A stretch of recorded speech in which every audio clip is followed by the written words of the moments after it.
Bom, então, vamos pôr aqui no... Ok, muito obrigada. Muito boa tarde a todos. Em nome, eu cumpro-me sempre de dizer estas frases. Em nome do magnífico reitor da Universidade de Lusófona, agradecer o convite que me foi endereçado ao Departamento de Turismo da Universidade de Lusófona.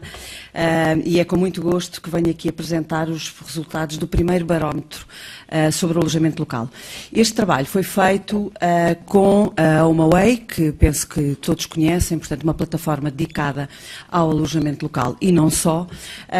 E, portanto, foi-nos pedido, juntamente com o Centro de Investigação, com o CICANT, que pertence à Universidade de Lusófona, fazermos um estudo, não foi one shot, portanto, agora, a partir de agora é um barómetro que vai funcionar anualmente, percebermos do ponto de vista das motivações, portanto, eu aqui estou aqui um bocadinho a falar um bocadinho mais do ponto de vista da procura, estivemos da parte da manhã a falar um bocadinho mais da oferta turística e agora cabe-me falar um bocadinho sobre a procura turística. Então, o que eu vou fazer é, vou dar-vos alguns dados, vou falar aqui em números e depois se calhar deixaríamos então para alguma conversa posterior relativamente aos números que vamos encontrar.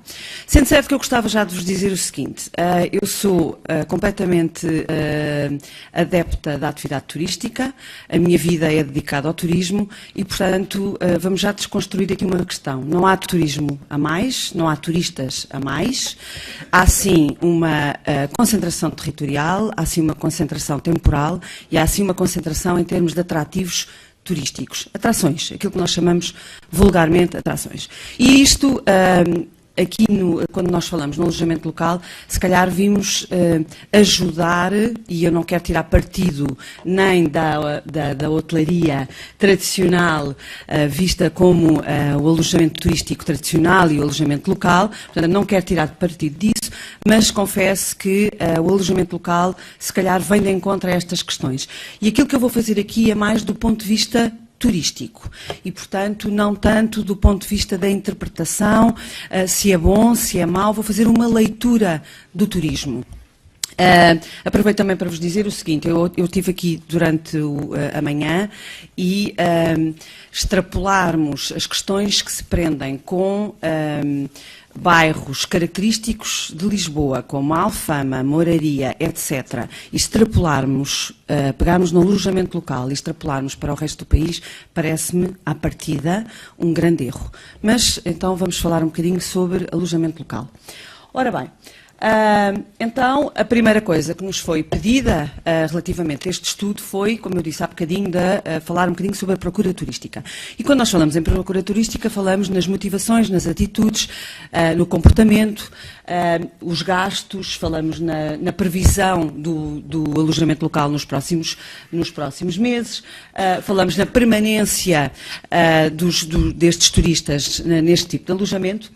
E aquilo que nós conseguimos perceber, e antes de chegarmos aos resultados, temos aqui já uma questão à partida que é interessante, que tem a ver com aquilo que nós conseguimos adquirir com este estudo. Portanto, a ficha técnica deste estudo tem a ver com 2.071 participantes à partida, portanto, foi a base de dados que foi encontrada para fazer este estudo e conseguimos, como o grande problema que reside em Portugal, que é a questão da aferição ou do resultado de respostas, nós tivemos 436 indivíduos que responderam a este questionário. Eu queria salvaguardar já aqui uma questão. Este estudo foi pedido pela HomeAway e tem a ver só com residentes em Portugal. Portanto, nós sabemos que grande parte do alojamento local, portanto, aquela percentagem que foi falada pelo Eduardo Miranda hoje de manhã, diz respeito a mercados emissores. Portanto, mercado doméstico e mercados emissores. Mas este estudo foi-nos pedido apenas para mercado doméstico, portanto, para residentes. Ora bem, Portanto, este estudo teve a ver com utilizadores que utilizaram pelo menos uma vez, o alojamento local entre agosto de 2016 e agosto de 2018, a idades compreendidas entre 18 e 65 anos, teve uma distribuição geográfica homogénea, sendo que a taxa de maior resposta foi por parte de Lisboa e Centro. A aplicação destes questionários foi feita, obviamente, e é a ferramenta mais utilizável neste momento, por internet. Ora bem, convém-me dizer aqui na ficha técnica que esta amostra garante uma margem de erro de 4,6%, com um nível de confiança de 95%. Principais utilizadores. Ora bem, este foi o resultado que talvez que nos ajuda já a partir de desconstruir aqui um bocadinho da ideia que nós temos de alojamento local. Se vocês repararem, à partida, a primeira informação diz respeito a famílias. Portanto, 41,3% de utilizadores são famílias. Casais, 34%, 34,9%, e grupos de amigos, 18,5%. É exatamente ao contrário daquilo que nós andamos aqui a trabalhar e para quem andamos a trabalhar à partida. Portanto, aquilo que nós achávamos que íamos encontrar era exatamente esta questão invertida. Ou seja, primeiro vinha uma população muito mais jovem, muito mais com características diferentes e, aliás, é aqueles que vêm normalmente à ribalta quando é falado no alojamento local, e este estudo prova-nos exatamente o contrário. Ora bem, o número médio de hóspedes é de 3,8 por alojamento. A estada média, curiosamente, que depois poderemos falar isso a seguir, que não tem exatamente a ver com a estada média do país em geral, em termos turísticos, é superior, portanto 4,6. O apartamento é o tipo de alojamento privilegiado por estes viajantes, a seguir ao hostel com 28% e moradia com 26%. Devo salvaguardar também que, maioritariamente, os utilizadores deste tipo de alojamento responderam que frequentam maioritariamente no Algarve, a seguir Norte e, por último, Centro. Bom, relativamente às motivações, nós temos aqui, assim, algumas motivações que eram aquelas que à partida nós íamos encontrar, que têm a ver com o desfrutar de tempo livre com as pessoas com quem se viaja, tem a ver com o descansar, fugir à rotina e aliviar o stress, conhecer novos lugares ou cidades. Mas há aqui dois indicadores que também deixam aqui alguma questão para quem quer trabalhar e quem trabalha, aliás, no planeamento do turismo, que tem a ver com a enogastronomia, com o enoturismo, com a gastronomia, com o património e com a natureza. Portanto, há aqui três vetores que são extremamente importantes para trabalhar no alojamento local. Portanto, temos aqui questões que podem ser trabalhadas deste ponto de vista. Disse-vos logo no início que um dos principais fatores que contribui para contrariar o grande drama do turismo, que é a sazonalidade, tem a ver exatamente com estes vetores que vos acabei de vos referir. Ora bem, obviamente que relativamente à reserva, temos 38,8% pela utilização de plataformas especializadas no setor. A recomendação de família e amigos tem apenas 21,6%. Portanto, é uma expressão menor àquela que nós, à partida, no estudo, pensámos que iria aparecer. E isto tem a ver aqui com um bocadinho com o engagement que o turismo pressupõe neste tipo de alojamento. Isto são tudo questões, se calhar, um bocadinho mais viradas para o turismo, mas a minha vida é esta, é de mais turismo do que propriamente estar a falar do ponto de vista jurídico e económico, etc. Mas penso que as coisas são bem entendidas por todos. Ora bem, as reservas efetuam-se maioritariamente online, portanto 62,2%, e 26% dos viajantes reservou pelo telefone. Portanto, ainda é aqui um meio de comunicação importante e que nós não podemos deixar de ter em consideração.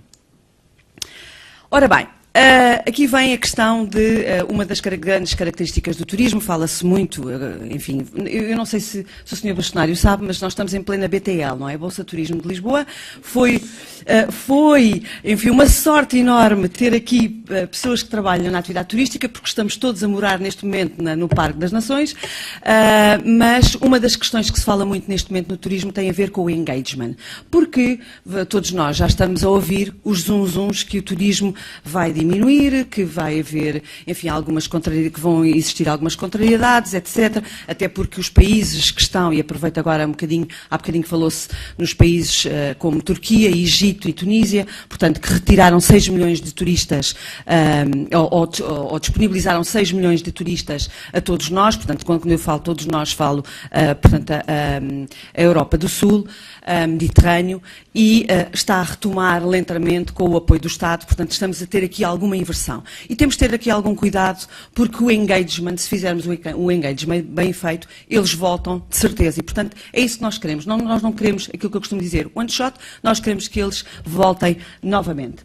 Ora bem, e estes valores aqui refletem exatamente, por isso é que eu ponho aquele quadradinho, que eu acho que nós conseguimos mesmo o engagement com estas pessoas. Portanto, estamos a falar de turismo doméstico, atenção, de prática de mercado doméstico, mas nós sabemos que estas pessoas querem fazer turismo dentro do seu próprio país. Isto é, durante muitos anos nós descurámos a atividade turística para o turismo doméstico, não foi por acaso que vá para fora cá dentro, não sei se se lembram deste slogan, por alguma razão foi, portanto, apostar um bocadinho no mercado interno para depois também captar o mercado externo. Ora bem, 79% dos viajantes do alojamento local voltariam a privilegiar o mesmo alojamento, que é um resultado muito, muito interessante. 85% recomendaria este tipo de alojamento que foi escolhido. Temos também 99,1%, e isto veio um bocadinho de acordo com as intervenções de manhã, dos viajantes conviveram em harmonia com os seus vizinhos, portanto, tudo foi cordialmente feito.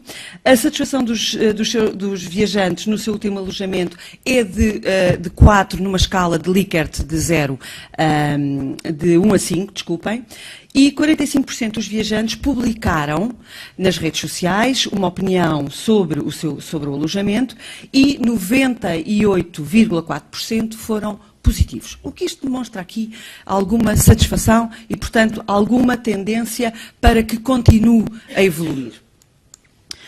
Ora bem, agora vamos aqui, este dado também nos foi pedido, e depois aqui não entrando aqui em considerações relativamente à hotelaria tradicional, não é isso que nós queremos, e peço desculpa, ali a seta subiu, mas isto é entre 2016 e 2018, e esta questão também é interessante e ajuda-nos aqui a refletir alguma coisa, que é o alojamento local foi privilegiado em detrimento da hotelaria em média 3,5%. Portanto, isto tem a ver principalmente com o preço, com a localização e com a comodidade. Comodidade, leia-se serviço. E, portanto, há aqui que, de facto, desenvolver um esforço ainda maior para, neste sentido, portanto, em relação à hotelaria. Agora vamos à parte, se calhar, que mais interessa a todos nós, que trabalhamos, se calhar, não sei se este público é claramente vocacionado só para o alojamento local, mas estes dados trazem-nos aqui algumas considerações que são interessantes e que, se olharmos para os dados, para os gastos da hotelaria, do turismo em Portugal, nós percebemos que o alojamento local está acima destes mesmos gastos, do valor da estada média. Ora bem, temos, só com o alojamento, temos 354 euros, 354,17 euros, média de gastos com experiência no seu todo, ou seja, que envolve toda a experiência, desde as atrações, desde os espetáculos, desde os parques, todas estas variáveis, e temos no seu todo 737,11 euros. Os gastos mais representativos, obviamente, para além do alojamento, têm a ver com a alimentação. O que é que nós tentámos fazer? Isto foi-nos pedido para nós fazermos uma estimativa, para fazermos uma extrapolação e percebermos o que é que nós podemos ter a seguir, sendo que os últimos dados são de 2017 e, portanto, nós estamos aqui com alguma decalagem relativamente aos dados mais atuais. Ora bem, o que é que nós fizemos? Vocês não sei se se lembram, mas a estada média é de 4,6 e, portanto, o que nós fizemos foi uma estimativa de acordo com a mesma taxa de crescimento que foi aplicada pelo INE em 2016-2017, portanto, que foi 18% para o alojamento local, nós conseguimos chegar a estes valores. Portanto, multiplicámos e conseguimos perceber que estes são os valores que, possivelmente em 2018, vão refletir os gastos no alojamento local. Dirão vocês, estes gastos estão, se calhar, um bocadinho acima daquilo que nós agora já estamos aqui a presenciar. Não se esqueçam que tem a ver com 2018, 2017, 2018 foram talvez os anos mais satisfatórios na atividade turística.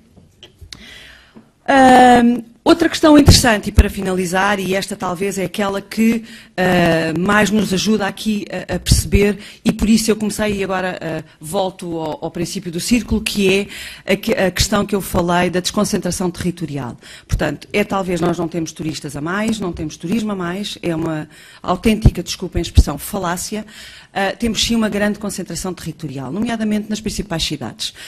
E aquilo que este quadro nos ajuda a perceber é que o alojamento local pode exatamente ajudar na desconcentração territorial. Se nós percebermos que, e quando olhamos para as estatísticas do INE e sabemos que Lisboa e Norte são os dados mais importantes e que ficam à frente do Algarve relativamente ao alojamento local, ao desempenho do alojamento local, nós percebemos claramente que temos aqui uma performance por parte do Norte e Centro que promete em termos de desenvolvimento. E agora a questão é com esta que eu remato, e remato sempre porque foi assim que me ensinaram turismo. Não interessa a quantidade, interessa sim a qualidade. Muito obrigada.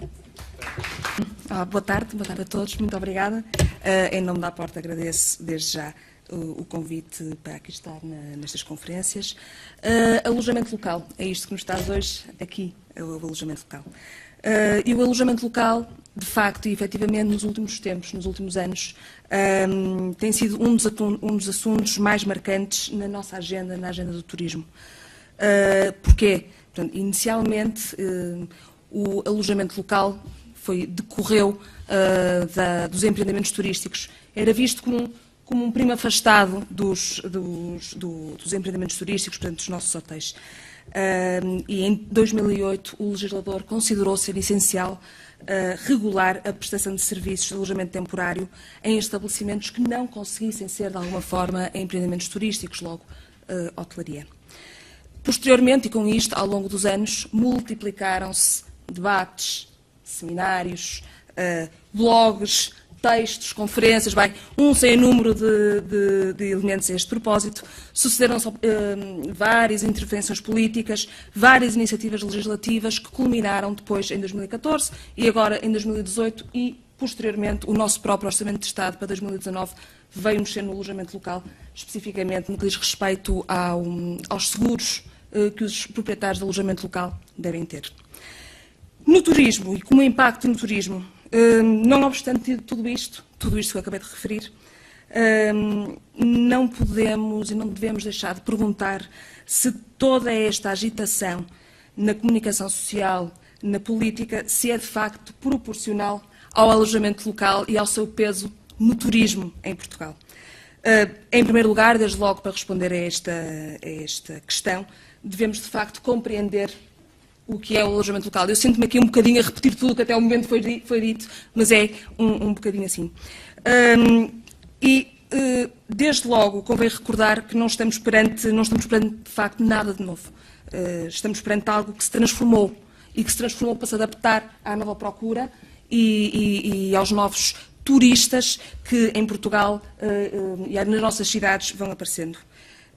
O alojamento local é hoje constituído por duas grandes famílias, e aqui dá-me sempre a sensação que nós, quando falamos de alojamento local, reportamos única e simplesmente aos apartamentos, e não é assim. Por um lado, temos os hostels, temos as guest houses, que são os antigos estabelecimentos, que são, aliás, os estabelecimentos de hospedagem, que vinham até da anterior legislação como pensões, e como as pensões desapareceram, neste momento temos como estabelecimentos de hospedagem. E depois, por um outro lado, temos as moradias, temos os apartamentos e, atualmente, temos os quartos. No plano económico, a atividade que é desenvolvida nos estabelecimentos de hospedagem, prestação de serviços de alojamento a turistas, é exatamente a mesma atividade económica desenvolvida pelos hotéis, pelos empreendimentos turísticos, pelos apartamentos turísticos, pelos aldeamentos turísticos. Os hostels, comumente conhecidos, internacionalmente mesmo, posicionam-se no nosso mercado com uma imagem de modernidade, não é moderno, uma modernidade, frequentemente associada a prémios. Melhor hostel da Europa, melhor hostel da Península Ibérica. Prémios internacionais, design e outros, muitas vezes vocacionados e direcionados para públicos mais jovens. E, em todo o caso, públicos mais jovens e um bocadinho mais descontraídos na sua forma de viajar. A Guest House dirige-se essencialmente a um mercado com poder de compra. Muitas vezes também associa a modernidade à tradição. O serviço é vincadamente personalizado. Posiciona-se muitas vezes, são os nossos chamados hotéis boutique. São os hotéis boutique, muitas vezes, que são assim denominados. Na realidade, o mercado não consegue compreender a razão pela qual os hostels e as guest houses não são considerados empreendimentos turísticos, ao lado dos hotéis, do turismo de habitação, do turismo rural, dos parques de campismo. Por isso mesmo, aquilo que distingue os clientes não é o poder de compra, é o seu próprio estilo de vida. O mesmo cliente pode utilizar, muitas vezes, um hotel, posteriormente utilizar um hostel, uma guest house. Num outro plano, e aqui muito diferente, temos de facto os apartamentos, as moradias e agora, recentemente, desde 2018, agosto, os quartos. Não obstante tudo isto, na realidade, a verdade é que na nossa linguagem corrente, habitual, vulgar, digamos, na comunicação social, falar, como já disse, de alojamento local é falar de apartamentos. E não de tudo o resto que foi dito até ao momento. E esta oferta do alojamento local, dos apartamentos, das moradias e dos quartos sempre existiu, não é nada de novo. Simplesmente, neste momento, subiu territorialmente. Existia largamente e continua a existir no Algarve. Subiu para as grandes cidades, para o Porto e para Lisboa. E aí, sim, sentiu-se a necessidade de regulamentar e de legislar desta forma e com todo o rigor que agora encontramos. O que tornou, de facto, a matéria diferente no que diz respeito ao alojamento local é a sua chegada às grandes cidades, não é a sua existência, é a chegada a estas cidades. De uma forma simples, numa linguagem simples, o que eu posso dizer neste momento é que os hostels e as guest houses estão no turismo. Os apartamentos, as moradias e os quartos estão no turismo. Uns são do turismo, os primeiros, os outros são do turismo. Não é? Se conhecermos bem esta legislação de facto tem evoluído e em 2018 uma grande mudança que houve, a primeira grande mudança foi a caracterização do alojamento local como um alojamento temporário para, nomeadamente, turistas. Não é destinado simplesmente a turistas, é nomeadamente a turistas. Pode ser para outras pessoas que não sejam consideradas turistas. Depois, acrescentou-se este ano, que passou, uma nova tipologia. Quarto que estava à margem da legislação. Especificamente, pensamos nós até para estudantes que podem eventualmente entrar neste mercado. O legislador, efetivamente, reconheceu que definir o alojamento local como um alojamento exclusivamente para hóspedes, para turistas, implicava uma certa falsa transparência no mercado. Portanto, não foi a oferta de turismo e a oferta turística que neste momento se quis regular e que se quis regulamentar em 2014 e 2018, mas o desvio temporário da oferta da habitação permanente, que já falamos aqui hoje de manhã, para, de facto, um mercado turístico. O legislador, de de facto, vai acompanhando a visão económica da nossa economia, mas, de facto, nem todo o alojamento local existente neste momento é para turistas. Há alguns que, de facto, não são. Estatisticamente, na realidade, neste momento não sei apontar quantos apartamentos, no que diz respeito a apartamentos, existem para alojamento local registados no Renal, no Porto e em Lisboa. Não sei. O INE não tem dados em relação a isto, portanto, não conseguimos avaliar qual o real impacto dos apartamentos que existem e que estão neste momento no mercado. Na realidade, há vários estudos, mas este input do INE não existe. E, portanto, como conclusão, na comunicação social e na política, esta grande agitação na comunicação social e na realidade na política não é de facto proporcional ao impacto que tem verdadeiramente o alojamento turístico no local, peço desculpa, no turismo. Como já referi, de facto não tenho dúvidas, os hostels e os guest houses são verdadeiramente empreendimentos turísticos. O que existe é que muitas vezes não têm 10 quartos e, portanto, tendo menos de 10 quartos não podem ser hotéis. E, portanto, são unidades um pouquinho mais pequenas. Portanto, devem ser considerados, têm as suas próprias características, deveriam ser considerados como tal. Sabemos que, questões de natureza fiscal, e, por exemplo, a atratividade do mercado, as menores exigências formais, tudo isso levam muita gente para arrumar para este mercado do alojamento local. Traz uma certa instabilidade e imprevisibilidade para o alojamento local, que não consegue, toda esta agitação não traz, de facto, um crescimento consolidado para o turismo e nós, enquanto associações representativas de turismo e deste tipo de empreendimentos, precisamos, de facto, para que este mercado e para que haja uma oferta de alojamento diversificada, de qualidade e segura, transparente e legal, precisávamos, efetivamente, de ter um serviço de qualidade a funcionar num mercado transparente. Obrigada. Quero começar por agradecer à organização o convite para partilhar algumas reflexões sobre a tributação do alojamento local. Aproveito também a oportunidade para cumprimentar todos os presentes. Costuma dizer-se, fazer a introdução da fiscalidade implica sempre fazer uma piada no início. Costuma dizer-se que só há uma coisa certa na vida, a morte. Nós fiscalistas insistimos sempre em dizer que há duas, a morte e os impostos. Para esta reflexão não trago quadros para comparar as taxas, mas antes algumas reflexões sobre a tributação no âmbito das pessoas singulares. De facto, no que toca à tributação, na minha perspectiva de fiscalista, constatamos que é uma atividade eminentemente informal e temos regras demasiado rígidas e talvez pouco adaptadas a esta atividade. E é isso que eu trago hoje. São pequenas reflexões sobre a matéria. Sei também que o meu tempo é limitado, motivo pelo qual prometo ser sintético. Quando advogado de direito fiscal, sou procurado diversas vezes por clientes, pessoas singulares, que pretendem ser esclarecidos sobre a tributação do alojamento local. Por regra, são pessoas que contratam empresas de gestão para as auxiliar. Tipicamente, a forma mais simples que eu tenho para perceber a relação do proprietário do imóvel com esta empresa gestora, aprendi a fazer uma pergunta muito simples. Quem é que emite as faturas aos hóspedes? Com esta pergunta, consigo perceber, e na medida em que o cliente saiba responder, e às vezes não sabe, se é a empresa gestora a titular da licença e emite a fatura aos hóspedes, tendo o proprietário arrendado previamente o imóvel, ou cedido a exploração, a entidade gestora, ou é o proprietário o titular da licença que emite diretamente as faturas aos hóspedes e, consequentemente, a empresa gestora é meramente subcontratada.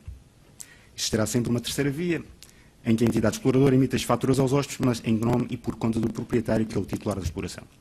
São dois caminhos igualmente viáveis, mas a tributação associada aos dois é manifestamente diferente. No primeiro caso, em que a entidade exploradora é titular de licença, estamos, por regra, perante rendimentos prediais que geram a obrigação de emitir um simples recibo de renda ou uma única fatura por mês. Porquê é que eu falo em fatura? Porque, na lógica antiga do Código do IRS, isto seria claro que era um rendimento predial. Sucede que a autoridade tributária tem um entendimento muito próprio, de 2016, no qual defende que o rendimento predial, se for variável, não beneficia de uma isenção de IVA aplicável à locação de imóveis. Um entendimento dúbio que não tem qualquer base na letra do Código do IVA, nem da diretiva do IVA, e que é sustentado na premissa de que a isenção do IVA só se aplica aos rendimentos passivos. Ora, pelo facto da renda ser variável, entende a autoridade tributária, o proprietário torna-se automaticamente parte interessada na atividade económica do locatário e, consequentemente, o proprietário ofere, afinal, um rendimento ativo ou empresarial. Este raciocínio é tão válido como eu, se tiver ações da Galp, também serei empresário porque tenho interesse nos lucros da empresa na medida em que recebo dividendos dessa empresa. Um verdadeiro absurdo. Mas este, de facto, é o entendimento da autoridade tributária. E para os contribuintes que pretendam seguir este entendimento da autoridade tributária, há 3 consequências. Primeiro, é que, afinal, aquela renda acordada acresce IVA, à taxa de 23%, pelo menos por enquanto a taxa não aumentar. Segundo, que pelo facto de existir IVA, o proprietário, afinal, tem que abrir atividade, categoria B. E segundo, pelo facto de existir IVA, já não é possível emitir um simples recibo de renda e passa também a ser necessário emitir uma fatura. Não sei se tem esta percepção, mas só existem recibos de renda para efeitos fiscais desde 2015. Antes disso era o mero recibo de quitação do Código Civil.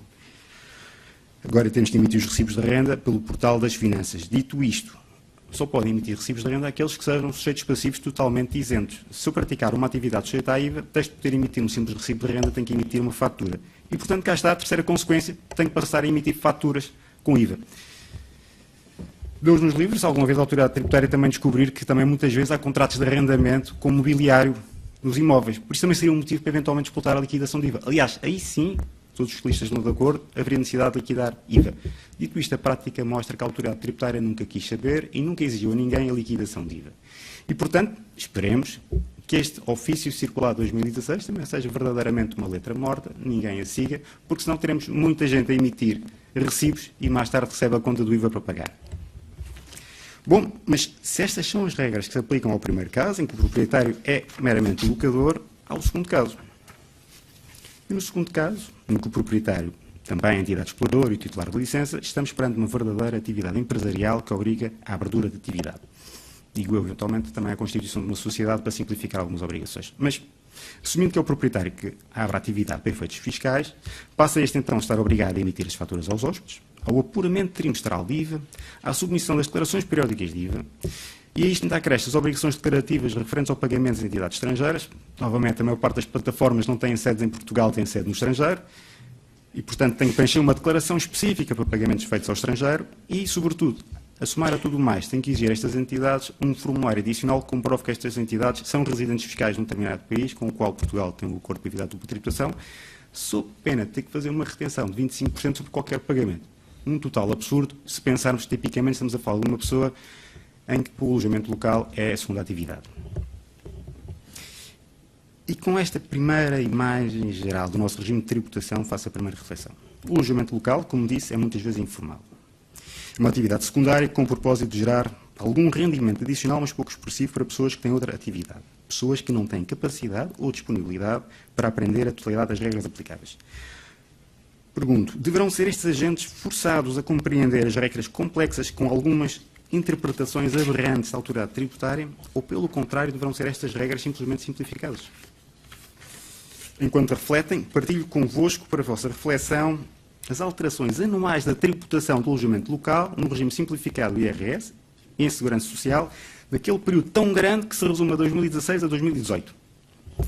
Portanto, até 2016, no regime simplificado do IRS, a forma como as pessoas singulares são tributadas, se não quiserem ter contabilidade organizada, aplicava-se um coeficiente de 0,15. Simplificando, por cada 100 euros faturados a hóspedes, presumia-se que 85%, 85 euros era um custo e 15% seria um lucro.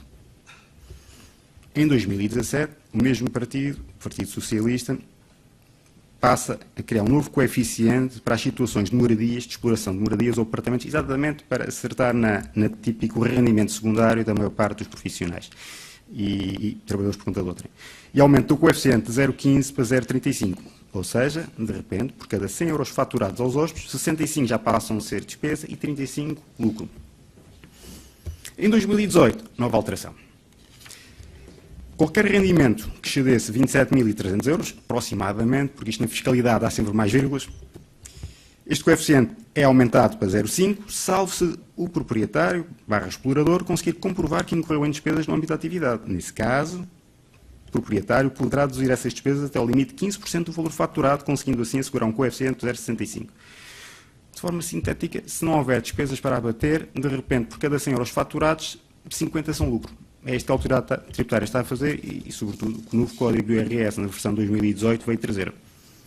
Vocês achavam que isto era apenas o que tinha acontecido? Não, ainda tivemos alterações na Segurança Social. Para 2018, os trabalhadores por conta de outrem que tivessem uma atividade empresarial secundária, isto é, se eu tivesse um contrato de trabalho, uma empresa normal, e à margem que fizesse algum alojamento local, estava dispensado de contribuir para a Segurança Social.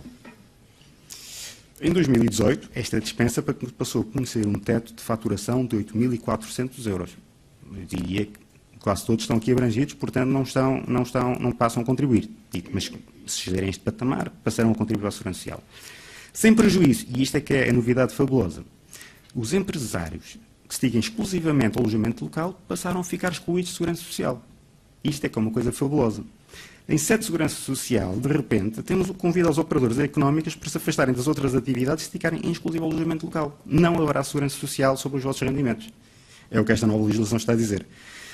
Claro que, a longo prazo, ficarão privados de pensões, mas isto apenas só será importante para aqueles que pensam que ainda vão ter pensão no futuro.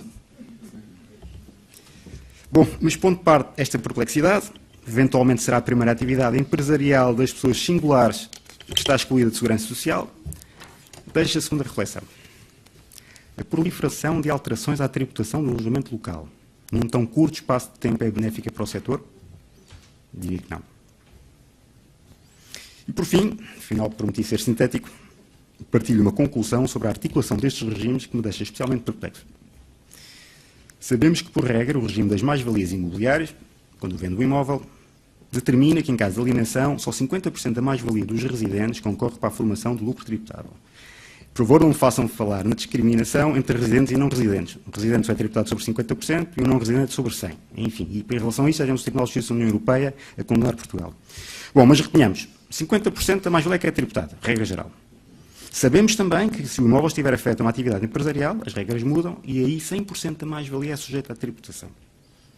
E abstenho de comentar outro tema que tem a ver com a dupla e tripla tributação no caso da afetação de imóveis pessoais à esfera profissional e posterior venda do imóvel a terceiros ou regresso à esfera pessoal. Podem não ter percepção, mas se eu afetar o imóvel pessoal à minha esfera profissional, tenho aqui um facto tributário que vai gerar imposto a pagar no futuro. Se eu vender, enquanto eu tiver este imóvel na minha esfera profissional, fica tudo em stand-by, mas se de repente reafetar o imóvel à minha esfera pessoal, de forma simples, se eu passar a habitar naquele imóvel, gera aqui outro facto tributário. E, portanto, verdadeiramente, estas regras completamente absurdas do Código do IRS levam com uma pessoa que não tenha vendido o imóvel de terceiros, tenha ao final do dia que pagar imposto. Eventualmente tem clara violação do princípio constitucional da tributação pelo rendimento real. Mas, enfim, retenham isto, 50% na esfera pessoal, 100% na esfera profissional. Mas agora, e esta é de facto a minha pergunta, é o que é que acontece àqueles proprietários lá de trás, aqueles que queriam apenas arrendar o imóvel à entidade gestora e que, porque tinham, afinal, uma renda variável, foram obrigados a abrir atividade? Para esses, se olhássemos apenas para o Código do IRS, seriam tributados na venda desse imóvel sobre 50% da mais-valia. Mas, afinal, estes proprietários, senhorios, foram obrigados a abrir atividade por causa da renda variável. Então, afinal, tem um imóvel afeto a uma atividade empresarial. E, de repente, para surpresa de muitos, afinal, o imóvel será tributado sobre 100% da mais-valia. Um completo absurdo. Assim, e em jeito de conclusão, deixo as seguintes ideias. A tributação das pessoas singulares é especialmente complexa para uma atividade informal. Segundo ponto, atrevo-me a dizer que são mesmo contraditórias porque não estão preparadas para atividades informais. Terceiro ponto, para aqueles que compreendam minimamente as regras, as constantes alterações no regime simplificado de IRS constituem uma flagrante violação de todas as suas expectativas. Em quarto ponto, a posição da autoridade tributária, em especial no que toca ao IVA, nos contratos de arrendamento com renda variável, é um absurdo que tem implicações ainda mais absurdas da sede de IRS. E em quinto lugar, este para mim é o mais importante, havendo a clara necessidade de intervenção do legislador para harmonizar e simplificar este regime, esta alteração deverá ser especialmente refletida, por forma a que esta seja a última alteração relevante. Muito obrigado.